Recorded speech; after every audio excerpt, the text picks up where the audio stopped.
Baik, terima kasih Pak Ketua. Pertama kami mohon maaf yang sebesar-besarnya karena problem koordinasi dan berbagai aturan yang menyebabkan karena pembahasan harus dibahas cukup banyak yang terkait sehingga terlambat. Kami mohon maaf dan termasuk kita menunggu Pak Ketua terkait perpindahan tugas-tugas KSN ke Kemenpan dan BKN. Perpresnya baru turun tanggal 23 Agustus kemarin. Ini baru turun perpresnya terkait pindahnya tugas-tugas KSN. Jadi terkait dengan tugas-tugas KSN, kebijakannya ada di Kemenpan RB. Tetapi karena Kemenpan RB itu tidak punya tugas-tugas eksekusi, maka ada di BKN. Jadi kebijakannya ada di Kemenpan, eksekusinya ada di BKN. Maaf Pak Menteri, jadi per 23 Agustus KSN sudah tidak lagi berfungsi? Per 23 Agustus baru kemarin ya. Berarti sudah tidak ada KSN lagi? Ya, baru keluar kemarin 23. Oke. Sehingga kami kemudian maju ke DPR. Mohon maaf karena memang numpuknya berbagai urusan. Jadi Bapak sekalian yang kami hormati, ada banyak sekali masukan, setuju sekali Pak Ketua. Kalau bisa minggu besok kita langsung konsinyering, menyempurnakan beberapa pasal yang memang menurut pimpinan tidak terlalu kuat, termasuk resiprokal TNI. Kami setuju termasuk tadi penyelesaian terkait dengan P3K. Jadi minggu ini bisa langsung kita gelar konsinyering Pak Ketua untuk menyempurnakan beberapa, karena memang perpresnya baru turun 23 kemarin. Minggu kemarin hari Kamis. Terima kasih banyak, ini banyak sekali masukan dari Pak Ketua dan juga para anggota yang kami sampaikan dari BKN, beberapa masukan dari teman-teman. Yang berikutnya terkait dengan penyelesaian kami sepenuhnya sesuai dengan arahan dari pimpinan dan juga undang-undang yang telah dibahas bersama. Memang betul menurut anggota yang terhormat, ini kaitannya dengan kita udah paksa ini para bupati untuk segera mengaluskan formasi. Kita tunggu waktunya agak lama ini. Kita paksa mereka, kita lakukan penjelasan berkali-kali. Ada yang mereka mengusulkan, ada yang tidak. Bahkan sudah kita paksa mereka. Jadi memang formasinya ada, tapi mereka tidak mengusulkan. Bahkan formasi fresh graduate dari total 600.000 formasi, itu yang kepakai hanya 250 ribuan. Banyak daerah tidak mengusulkan, bahkan formasi fresh graduate nol posisinya. Kita tunggu berkali-kali ini supaya kami ada bahan untuk laporan ke anggota dewan terhormat. Jadi kita sudah sampaikan. Bahkan yang kemarin arahan Bapak Ibu supaya auditnya tidak terlalu ketat karena mereka terlanjur kerja sudah kami berlakukan. Sehingga sangat fleksibel. Tapi mereka tetap tidak mengusulkan. Jadi oleh karena itu nanti dalam perumusan konsinyering karena udah 2-3 sudah ada, mungkin minggu ini Pak Ibu Busesmen ya sama BKN dan anggota dewan terhormat bisa kita kerjakan. Yang berikutnya Bapak sekalian terkait dengan isu-isu strategis. Terima kasih Pak Ketua, nanti kami langsung ingin bahas di konsinyering sehingga bahan dari Bapak Ibu nanti terus kami segera selesaikan. SKTT telah kami hilangkan Pak Ketua, terutama di guru, sehingga sekarang tidak lagi jadi isu. Itu pun kami harus putuskan dengan Menko Polhukam supaya kami nggak keliru. Sehingga rapat di Menko Polhukam telah memutuskan karena masukan dari Pak Ketua Komisi 2, maka kemarin kita hilangkan SKTT khusus untuk guru. Karena isu yang banyak di balik guru. Jadi sekali lagi kami mohon maaf karena PP-nya tadi terlambat di internal pemerintah, kami ada koordinasi yang memang perlu pendalaman. Yang berikutnya adalah terkait dengan dari Pak Syamsur Rizal tadi soal tukin, kami sudah tanda tangani Bapak. Dulu kan dari 70 minta 80. Setelah 80 minta lagi 100. Nah, sudah kami tanda tangani, sekarang ada di Seknek. Tentu ada catatan-catatan yang fakta integritas terkait dengan beberapa hal yang mesti diperbaiki oleh Sekretariat Jenderal supaya tukin 100. Kami sudah tanda tangani, udah ada kali 100%. Jadi sekarang proses 100% sudah ada di Seknek. Kira-kira gitu. Tentu ini atas waktu itu kan keputusan dari pimpinan termasuk Pak Ketua supaya ada hal-hal yang afirmatif supaya 100%. Jadi kami sudah proses 1%.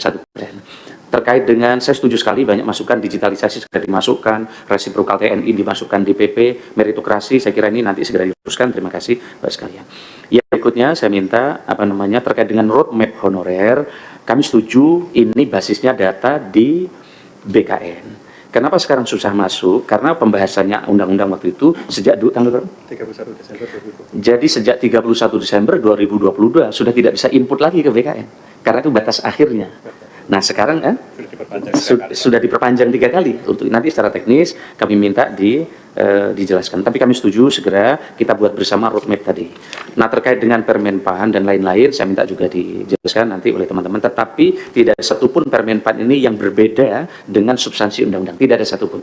Bahkan di Permenpan ini untuk mempercepat tadi penyelesaian karena supaya lebih fleksibel saja. Tapi kalau nanti di PP ini untuk dimasukkan, seperti apa nanti tanpa harus mengganggu ketika nanti ada soal-soal teknis yang mesti diurai lagi.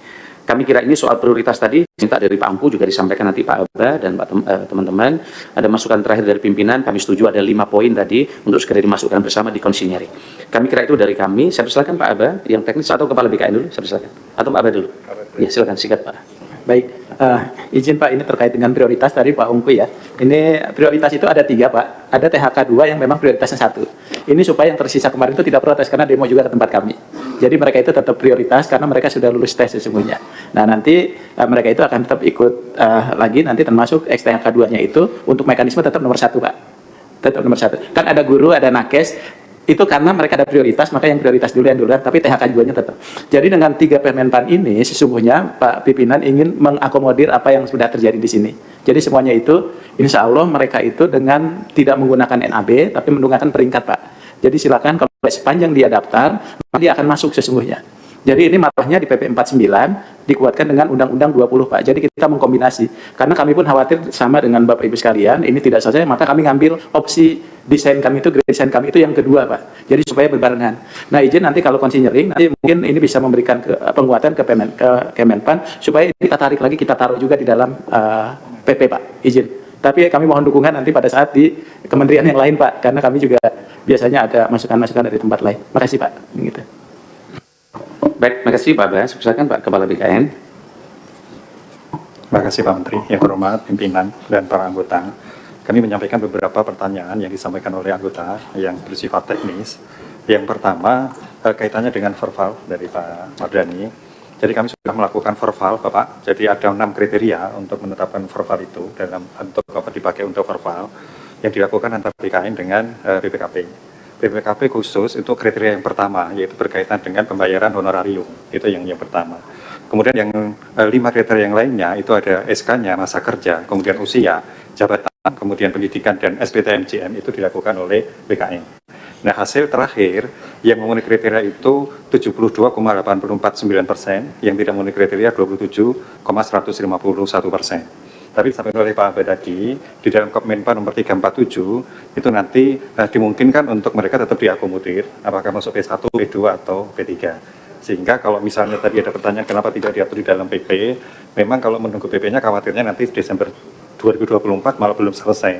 Sementara disampaikan oleh Pak Menteri tadi, SE ini tidak akan melanggar Undang-Undang 20 tahun 2023, tapi justru mempercepat. Nanti kalau misalnya memang harus diatur di dalam PP minimal untuk penyelesaian tenaga honorer dan non-ASN di akhir 31 Desember 2024, insya Allah bisa segera selesai. Ini yang pertama. Kemudian yang kedua, kaitannya dengan mekanisme CASN yang disampaikan oleh Pak Toha tadi. Pada prinsipnya kita ada peraturannya dan ada 11 langkah yang selama ini sudah diketahui oleh para pelamar dan instansi. Mulai dari penetapan formasi, kemudian rincian oleh BKN dan ditetapkan oleh Menpan, kemudian tahapan instansi harus mengumumkan, kemudian peserta harus membuat akun, kemudian seleksi dilakukan setelah data itu divalidasi dengan data kependudukan. Jadi kita ingin data kependudukan itu dipakai dalam rangka melakukan seleksi administrasi oleh instansi. Yang dikatakan lulus nanti tentu akan diberikan NIP dan diangkat, kemudian ada pengumuman kelulusan, dan selanjutnya sampai dengan nanti yang bersangkutan bisa melaksanakan tugas. Sehingga itulah mekanismenya, dan kami sudah sampaikan informasi ini melalui media BKN, sehingga semuanya kita himbau untuk selalu mengikuti media, seperti medianya Menpan maupun BKN, terutama kaitannya dengan pelaksanaan seleksi ini. Jadi seleksi ini sudah kita buka pendaftarannya, nanti kita tutup di tanggal 6 September, dan insya Allah akan kita lakukan seleksi. Yang pertama tentu seleksi administrasi, kompetensi dasar, dan terakhir kompetensi bidang. Itu mekanismenya yang tadi disampaikan oleh Pak Toha. Kemudian nanti yang kaitannya dengan mereka yang sudah lulus tidak mendapatkan SK, kami cek kembali Pak, kalau datanya memang ada, kami tentu akan cek. BKN juga sudah mengeluarkan surat kepada para PPK, ketika sudah menerima penetapan NIP oleh BKN itu segera ditetapkan, diterbitkan SK pengangkatan CPNS-nya. Sehingga jangan terlalu molor, kaitannya nanti dipersalahgunakan oleh orang yang tidak bertanggung jawab. Jadi kamu butuh data itu, kira-kira nanti akan kita cek ada permasalahan apa, kenapa yang bersangkutan tidak mendapatkan SK. Kaitannya dengan data yang dihack, mungkin Pak Deputi Sinka bisa menyampaikan gambaran secara singkatnya supaya kita semuanya mendapatkan informasi yang jelas dan lebih lengkap lagi. Silakan. Izin Pak Ketua. Silakan. Pak Menpan Kepala BKN, kami mau tanya, itu menyangkut tenaga honorer siluman, udah ada nggak temannya? Tenaga honorer siluman, tidak pernah honorer, terdaftar honorer, sudah ada nggak? Di dalam 1,7 tidak ada, karena kita kan menggunakan verbal. Makanya yang terakhir itu ada namanya STPJM, Surat Pertanggungjawaban Mutlak dari BPK, yang mengatakan bahwa betul-betul tenaga honorer di instansinya. Kalau itu dibuktikan ada STPJM, berarti kita memanai memang yang bersangkutan ada dan bekerja. Jadi tidak ada yang siluman yang masuk di database kita, tetapi faktanya tidak bekerja, itu tidak ada. Itulah kemarin yang dilakukan verbal antara BKN dan BPKP, Pak. Begini Pak, kami punya korbannya. Jadi kalau Pak Kepala BKN bilang tidak ada, kami tidak percaya Pak. Kami punya korbannya, bukan 100, bukan 300 lebih Pak. Mereka itu honorer, tapi tidak bisa didaftarkan ke BKN. Kenapa nggak bisa Pak? Ketika mereka meminta surat keterangan, tidak diberikan. Bahwa kami si A sudah tenaga honorer sekian tahun, bla bla bla, nggak ada itu Pak. Yang masuk itu justru tidak pernah tenaga honorer, itu yang bikin rekomendasi Pak. Itu maksud saya. Terima kasih. Terima kasih Pak. Jadi tadi disampaikan oleh Pak Menteri, sebetulnya untuk masukkan ke dalam database di BKN itu sudah melakukan perpanjangan. Jadi yang pertama tahun 2020 diperpanjang 2021 karena adanya permintaan dari para instansi, banyak mereka yang belum sempat dimasukkan ke dalam database. Dan terakhir dengan surat Pak Menteri itu ditutup 31 Desember 2022. Sehingga banyak surat ya ke BKN juga, mereka ingin memasukkan tenaga honorer atau non-ASN, mohon maaf, ke dalam database kita. Tentu kita tidak bisa menyetujui karena sistemnya juga sudah kita tutup, aturannya dan perintah dari surat Pak Menteri sudah selesai.